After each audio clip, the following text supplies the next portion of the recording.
The system ain't gonna change unless you make it change. The White House is the rock house. Uncle Sam is the motherfucking push man. What I gotta do to make sure you understand? Spitting on a beat by Timberland, what I gotta do? Kidnap a Leah, take a melody, make it relevant, hold a harmony hostage to these people on me verses. Stash the arms in the churches, bombs in the purses. Just when you think it's calm on the surface, we bomb on them first. Uncle Tom get nervous every verse.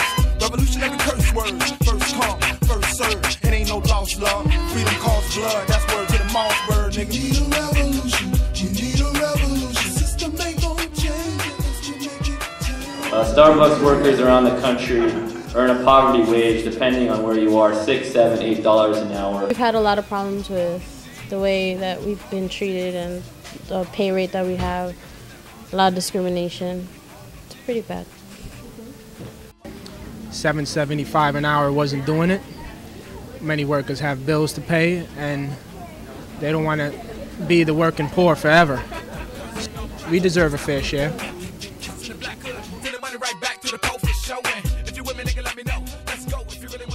At Starbucks, there's a real issue with the number of hours and the consistency of hours that workers are assigned or permitted to get.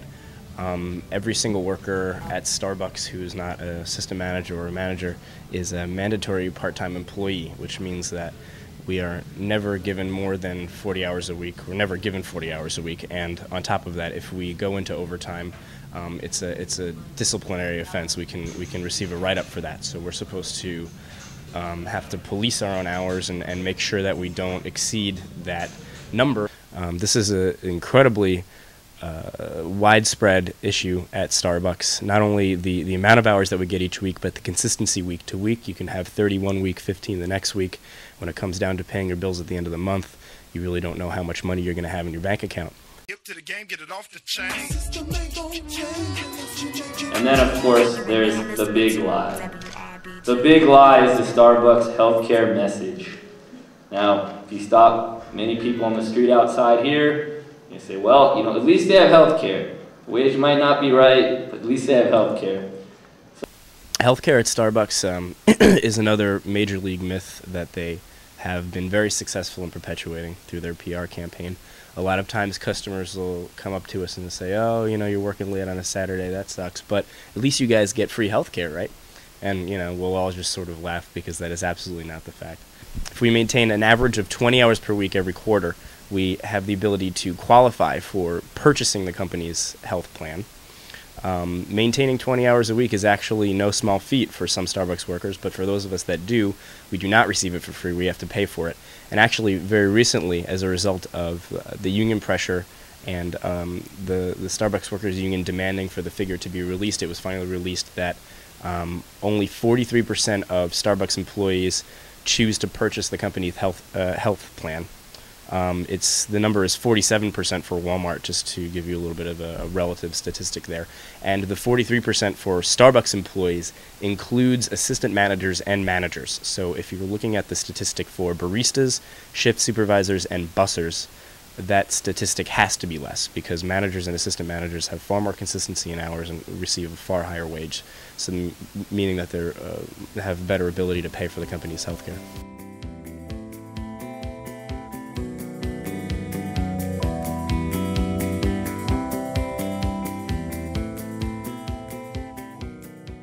Our pockets become empty until we throw up picket lines.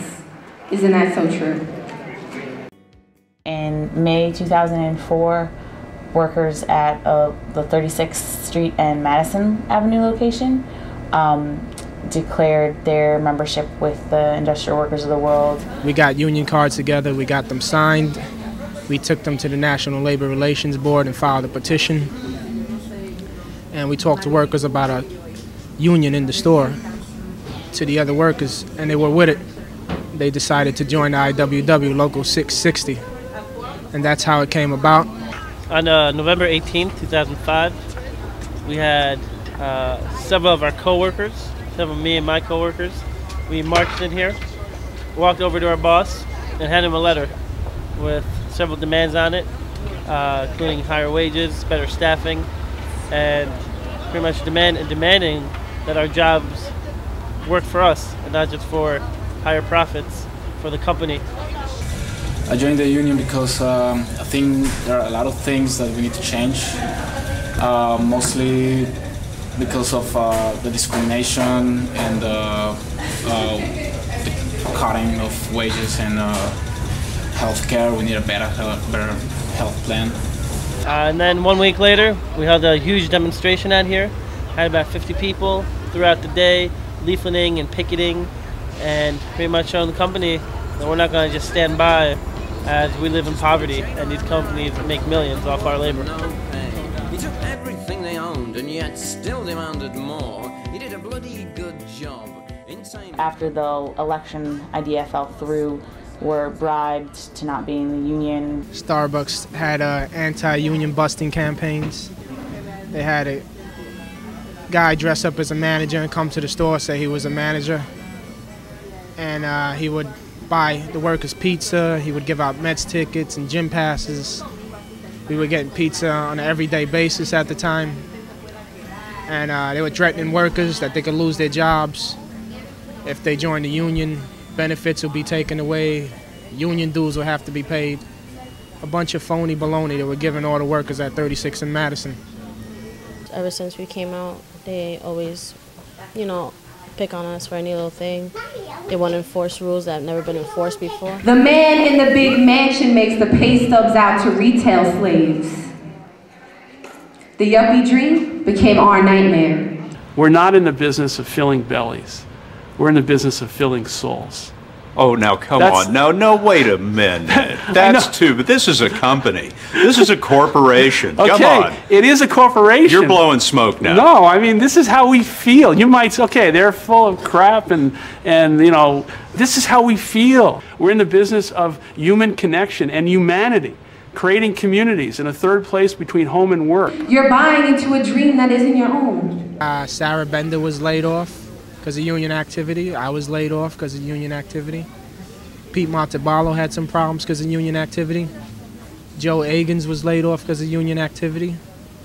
And they said I got laid off because of line voids and shortages of the till, which were totally untrue and probably rigged on the computer by the managers and management.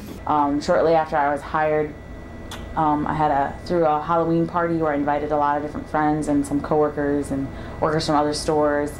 And right after that, I was identified as being a union supporter, and I know this because they were interrogating a lot of my coworkers behind my back. And what ended up happening is they packed my file with disciplinary infractions that they wouldn't have otherwise given to other people. And May of 2005, I was eventually fired for a supposed $6 cash mishandling, which we know is bogus. Solidarity forever.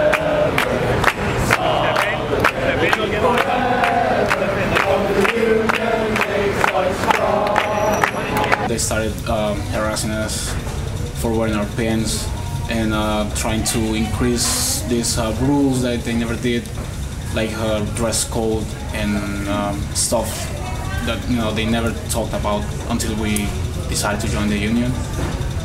Also happened to me is that Starbucks has discriminated towards me because of my pentagram that I wear. Ever since I joined the union, they told me I can't wear it. I've been wearing it for 4 years. Nobody's ever said anything before. My pentagram is very important to me, so for them to tell me to take it off I felt discriminated against. They told me I could have to wear it under my shirt or take it off. I got sent home twice for it. The first time I got sent home, Tomer took my pentagram and put it on, and he also got sent home, which showed solidarity between us. As soon as she was with the union, all of a sudden they told her that she couldn't wear this pin because one point it was because it was a religious symbol, another point because it was just too distracting or too big. So right away we were just like, this is totally discrimination, both because she's a Wiccan, and if it was the cross, you probably wouldn't be saying this, and also because she's now in the union. And as soon as we started crying like religious discrimination, I think it was a PR nightmare for them. We did some flyering that also got the managers pissed off, and a lot of customers found out about it.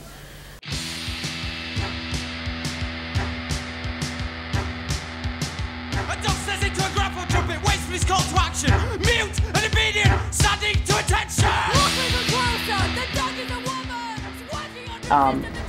our case that we had been continuously filing unfair labor practices of all this, and it finally went to trial, and surprisingly Starbucks settled the case on the first day, meaning that we basically won all the things we were asking for, which was my job back, Anthony's job back, the right to wear union pins on the clock, which is our federal right, but this is something that they were sending people home for.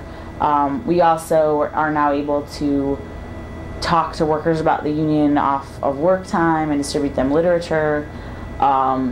And yeah, this was something that we expected it to be a long drawn out battle in the courtroom, and obviously they knew they were going to lose and were afraid of bad press and maybe other things coming to light that they didn't want the public to know about. Since we organized, since we let them know we're a union with our demands, we've been getting the unofficial guaranteed hours. Every single person in the union has been getting at least 30 hours, and it makes our life a lot easier when we don't have to scrap for shifts. I was going through a tough time in the union when they did all that. We did that together. It was good for all of us financially.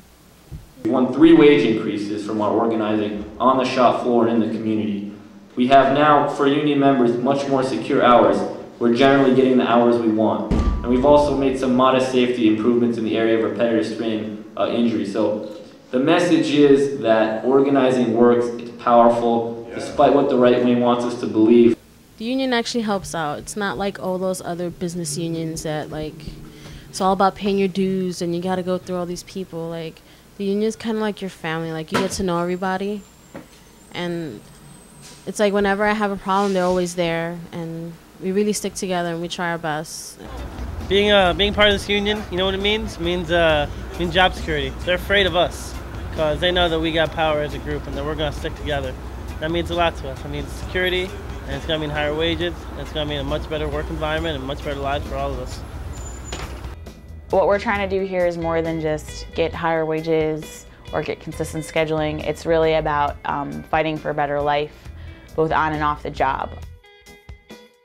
And I advise all the workers that are not with the union to step up and join the union, because it'll be a good decision for them, and not to be intimidated by management. It's up to them. If they would like to join the union, they could at any time.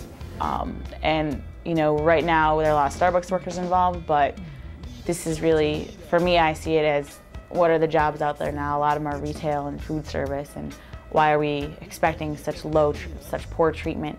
You know, we're all working hard. We're not bad people because we work these jobs, and I think we deserve a good life from it. So certainly if you're interested in making your life better, get involved, get in contact with us, starbucksunion.org, or iww.org. Okay. They keep us in misery. We need some solidarity.